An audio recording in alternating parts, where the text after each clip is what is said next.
No football tonight. We get a 24-hour reprieve until the football orgy starts with Thanksgiving Day's 3 NFL games, 2 in college football, and you know the drill, guys.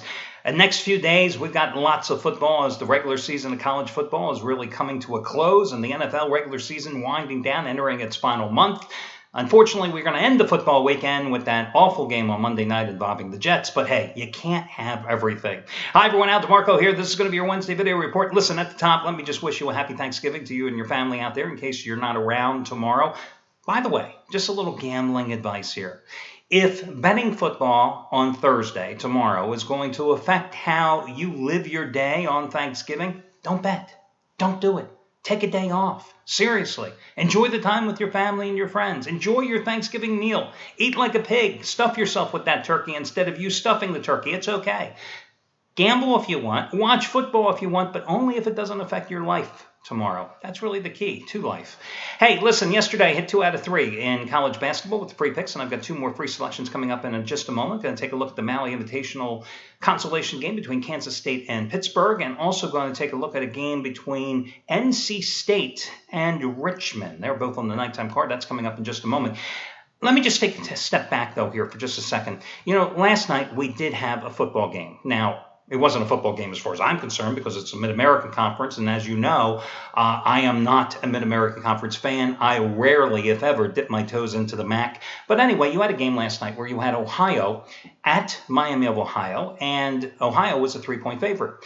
Now, we had 2 handicappers last night that had relatively big plays on that particular game. We had Scott Delaney, who had his 4th major wager release in 4 days, a 100-dime play on the winning side in that night game.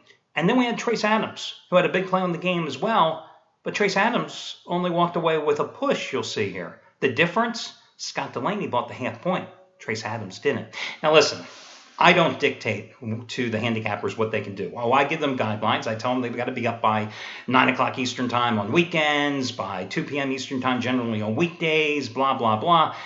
But how they pick the games, what they pick the games, what they're doing with their handicappers, that's up to them.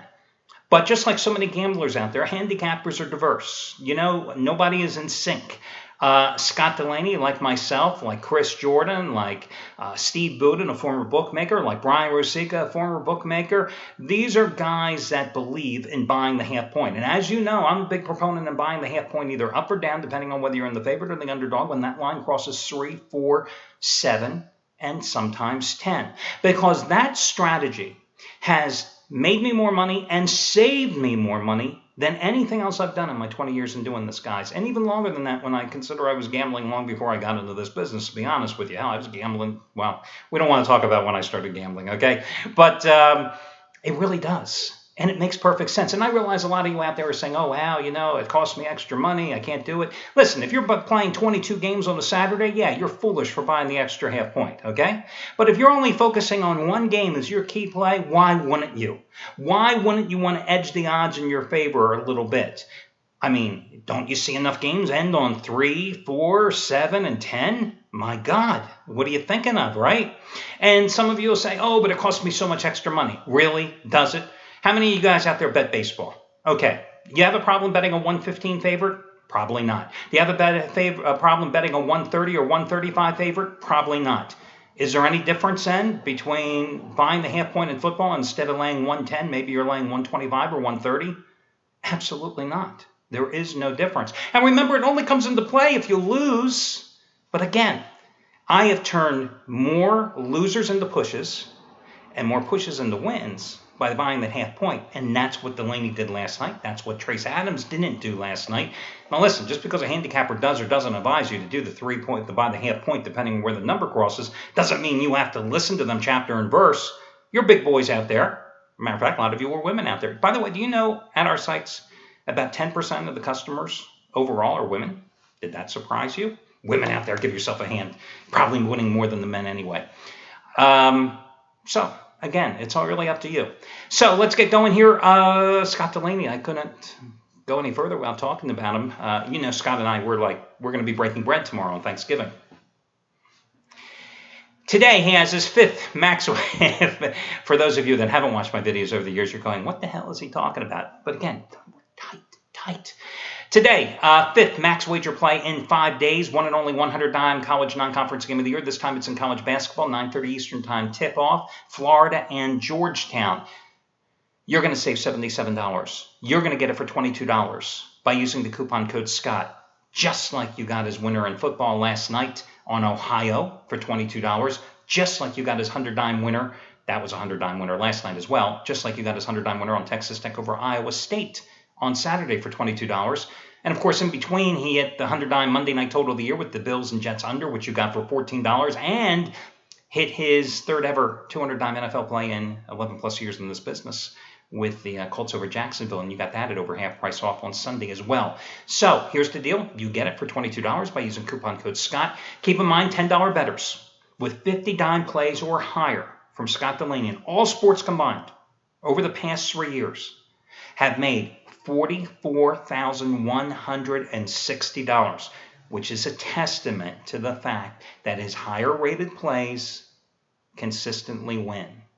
And how many times have I said, the way you take a little bankroll and make it grow up and go to college someday and get married is that you've got to take shots when you see fit, when you have a bankroll, and he's proven it with that record.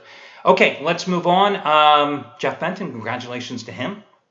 $5 play of the day yesterday. You got his winner on Ohio and Miami under today. $5 play of the day again. Another 50-dime play as he goes for winning day number 24 out of 35. It's his Western Conference total of the year and the Nuggets Suns over under. As for me, you know I wasn't going to bet on the MAC last night. You know, the next game I bet on the MAC will be the first one this season. Instead, I turned to college basketball yesterday and cashed once more. Scoring with Villanova over Michigan as a 15-dime play. That was on the heels of a 15-dime play on Arizona over Missouri the night prior. Both of those plays you got for $19, saving $80 off the regular price, and a 15-dime play matches my normal top-rated play in college basketball. I'm going to do it again tonight.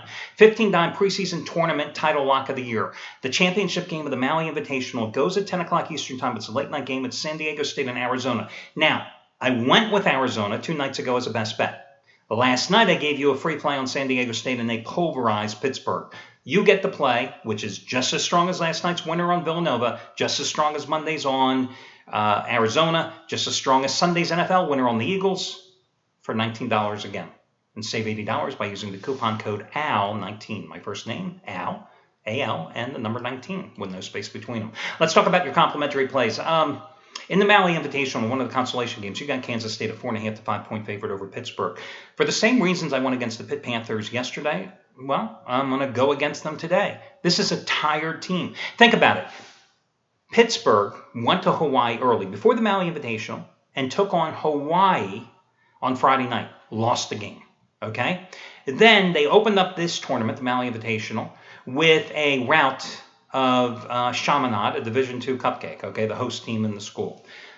But last night, they were taking on a San Diego State team that was coming off a double overtime thriller. Less than 20 hours earlier, San Diego State walked off the floor, and Pittsburgh found itself down by 14 points at halftime, thoroughly dismantled in a 74-57 loss to the Aztecs.